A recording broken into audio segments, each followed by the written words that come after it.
Then I hear, oh my God, that's so disgusting. And then I could smell it. Someone vomited all over my back. I was ready, mentally and physically, ready to put my key through the side of a guy's head. When was the first time you would say you actually experienced God? Oh, actually, I experienced God before I got saved. I was working at the bank at the time, and I had lost a bunch of weight. I know it sounds random. I lost a bunch of weight, but I had first experienced God in a bar. And before you guys massacre me for this one, hear me out. We had gone to a bar for our friend's birthday, and it was in Pasadena. And I had lost a bunch of weight at the time, so there was this nice shirt that I was just dying to fit into. So I wore the shirt, feeling good, looking good, and we go to the bar. I open up a tab, I grab a beer. We're there for maybe 5 minutes. I'm walking to the back, and all of a sudden, I feel wet all down the back of my shirt. And I'm like, oh man, I'm like, dude, someone spilled their drink on me. So I was upset, but I wasn't pissed off. Then I hear, oh my God, that's so disgusting. And then I could smell it.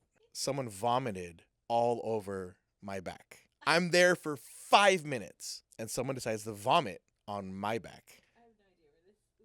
Yeah. And so at this point, I turn around because I just feel rage. And I don't know if they decided to yank this dude away, but I see no one. I go to the bathroom. I rip off my shirt. I just have a wife beater on at this point, and I'm trying to rinse the vomit off. And the more I'm touching it, the more angrier I'm getting. I storm out of the bathroom. I find Antoinette. I'm like, we're leaving now. And she's like, what? I'm like, we're leaving now. I go to the bar to close out my tab, and I push past these three guys. And I don't say sorry or nothing. I'm just seeing red at this point. I go to the bar, and so the bar's there, the bartender's here, and there's a mirror behind him.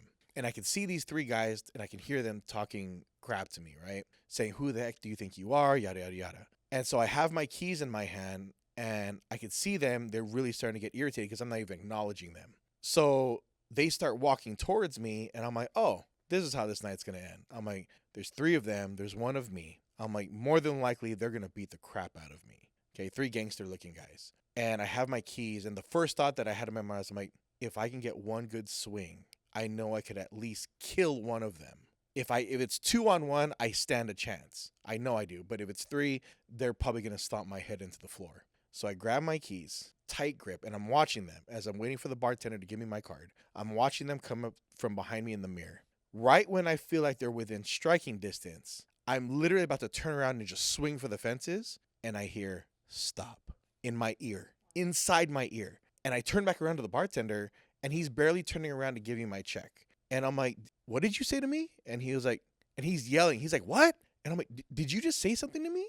And he was like, no, man. And I'm like, and I'm tripping. So I look back up, and now Antoinette is talking to the three guys. And I'm like, oh. And they're still kind of heated. I'm like, oh, they're talking crap to my wife. I'm like, oh, it's definitely on now. Now that Antoinette's with me, now it's definitely a fair fight, right? Signing my check, and I'm looking, and now the dude who got really upset with me starts walking towards me. I grab my keys again, and I'm waiting, and I'm waiting, and I'm waiting. I slide the check back to the bartender, and right when he's within swinging distance, I go to turn and swing, and I hear it again.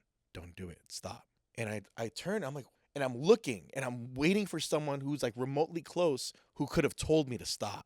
And I'm looking through the crowd, and there's no one next to me. And I feel like a nudge on my shoulder. I turn around, and it's the dude who I had pushed past. Demeanor completely changed. And he is like, homie, dude, I'm so sorry. Like, your lady just explained what happened. She said you've been working really hard. You lost a bunch of weight. Like, dude, I heard that, some dude puked on your shirt. He was like, hey, you want us to go find him? And I was like, wait, what? He was like, dude, we'll go handle him right now. I'm like, nah, bro, he's long gone. Like, I'm like, it's just, I was really looking forward to tonight, but the night's ruined. He's like, hey, let me buy you a drink. Like, let's just party and we'll hang out. I'm like, nah, man. I'm like, I appreciate it. I'm like, you know what, dude? Like, I'm really sorry. Like, I just pushed past you. He's like, nah, don't even sweat it, homie. Like, you're good. You're good. Like, we completely understand. You guys have a good night. Right. And so we leave. And I'm driving home, and I'm just quiet, trying to replay, like, in my head, I was ready mentally and physically ready to put my key through the side of a guy's head. And to this day, I still tell people, I'm like, I believe 100% that God had to speak to me that night over the DJ, over the crowd, over the guys cussing at me behind my back, because he knew that if he wouldn't have stopped me, I'd more than likely be in prison right now if he hadn't had intervened in that point.